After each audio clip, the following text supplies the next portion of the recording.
Motivation நீங்களாம் எப்படி எடுத்துப்பீங்கன்னு தெரில. பட் நான்லாம் வந்துட்டு ஐ கேன் அப்படின்னு தான் ஆரம்பிப்பேன். பட் அந்த டேவோட எண்ட்லேயே வந்துட்டு முடிச்சு விட்ருவேன்.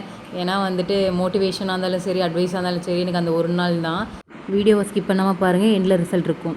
பொங்கலுக்கு வெள்ளை அடிக்கிற மாதிரி நல்லா கிச்சனை வருஷத்துக்கு ஒரு டைம் தான் க்ளீனே பண்ணுவேன். அப்படி இருக்க ஆள்கிட்டலாம் கிச்சன் பொறுப்பு கொடுத்தா எப்படி இருக்கும்? இப்படி தான் இருக்கும். ஸோ ரொம்ப டர்ட்டியாக இருந்துச்சுங்க. நானும் இன்றைக்கி பண்ணலாம், நாளைக்கு பண்ணலாம் அப்படின்னு தள்ளி போட்டுகிட்டே இருந்தேன். இதெல்லாம் வேலைக்கு ஆகாது அப்படின்னு சொல்லிட்டு சரி டக்குன்னு க்ளீன் பண்ணிடுவோன்னு தான் பண்ணேன்.